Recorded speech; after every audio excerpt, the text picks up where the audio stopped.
Viihdymme parhaiten kodeissamme ja työmme ääressä. Meillä on ollut riittävästi työtä omassa maassa, sotaiset seikkailut eivät meitä houkuttele. Tämän mukaisesti itsenäisyytemme aikana olemme omistautuneet sisäiseen rakennustyöhön ja pyrkineet ylläpitämään ja kehittämään ystävällisiä suhteita kaikkiin kansoihin vilpittömästi haluten yhteisymmärrykseen ja ystävyyteen myöskin Neuvostoliiton kanssa. Olemme tunnollisesti täyttäneet kansainväliset velvollisuutemme, ja mikäli meistä olisi riippunut, olisi rauha itärajallamme säilynyt.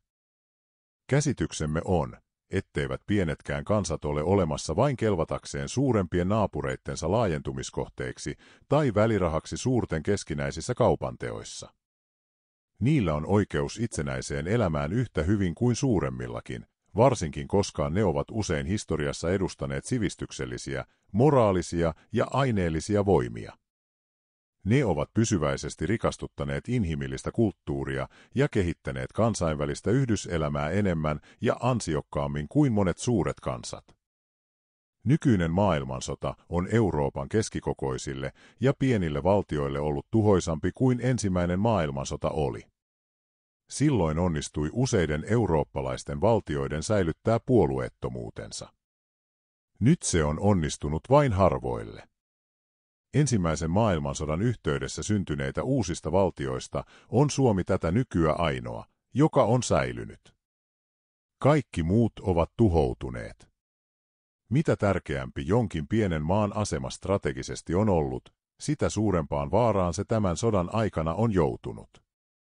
Jos tällainen maa on laiminlyönyt puolustuksensa tehokkuuden, sitä varmemmin se on joutunut ensimmäiseksi ehtivän suurvallan valtaamaksi tai taistelutantereeksi suurvaltojen sodassa. Nämä kokemukset osoittavat, että jokainen kansa ensisijassa voi luottaa vain itseensä, omiin voimiinsa ja omiin ponnistuksiinsa. Sen tähden kansan, joka tahtoo itsenäisyytensä säilyttää, täytyy myös olla valmis sekä rauhan että sodan aikana tekemään ne uhraukset, jotka itsenäisyyden puolustaminen siltä vaatii. Puolustuskyvyttömyys tällaisina aikoina on osoittautunut suurimmaksi onnettomuudeksi, mikä kansaa voi kohdata, ja jos puolustuskyvytön kansa lisäksi on ollut eripurainen ja sisäisesti rikkinäinen, ei sen kurjuudella ole ollut rajoja. Nämä kokemukset osoittavat edelleen, että suurvaltasota Euroopassa nykyaikaisen sodan luonteen mukaisesti on vaarallisempi ja tuhoisampi pienille ja keskikokoisille maille kuin sotaa käyville suurvalloille itselleen. Jos Neuvostoliitto jätetään Euroopan ulkopuolelle, asui lähes puolet Euroopan väestöstä vuonna 1937 pienissä ja keskikokoisissa maissa. Näiden eurooppalaisten elinedut vaativat selvästi sellaisen tilan aikaansaamista maanosassamme, että Euroopan sisäiset sodat voidaan välttää. Mitä kauemmin tällaiset sodat jatkuvat ja mitä useammin ne toistuvat, sitä epävarmemmaksi ja turvattomammaksi käy Euroopan pienten ja keskikokoisten kansojen elämä, ja sitä todennäköisemmin tulevat nämä kansat ennemmin tai myöhemmin joutumaan onnettomuuteen. Niiden turvattomuuden tilaa on lisännyt sekin niiden kannalta epäedullinen kehitys, että kansojen itsemääräämisoikeus, joka viimeisten miespolvien aikana oli yhä yleisemmin tunnustettu ja jota myöskin kunnioitettiin, jälleen on menettämässä merkitystään ja arvoaan.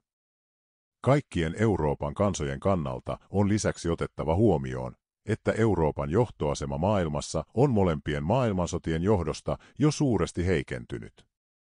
Euroopan rinnalle on muissa maanosissa muodostunut valtavia voimakeskuksia, jotka pyrkivät laajentamaan vaikutustaan yhä kauemmaksi. Suuria merentakaisia tuotanto- ja raaka-ainealueita, jotka näihin saakka ovat olleet jonkin eurooppalaisen valtion hallinnassa ja sen kautta välillisesti tuottaneet hyötyä koko maanosallemme, on nähtävästi lopullisesti menetetty. Tällaisissa oloissa Euroopalla ei enää ole varaa sisäisissä sodissa heikentää itseään. Yhteisymmärryksen ja pysyvän rauhantilan aikaansaaminen Euroopan kansojen keskuuteen vaatii, että ne miehet, jotka määräävät Euroopan kansojen kohtaloista, ovat vapaita alhaisista koston ja sorron ajatuksista ja kohtuuttomasta henkilöllisestä tai kansallisesta vallan tavoittelusta ja tuntevat elävästi vastuunsa länsimaisen sivistyksen ja Euroopan kansojen hyvinvoinnin puolesta.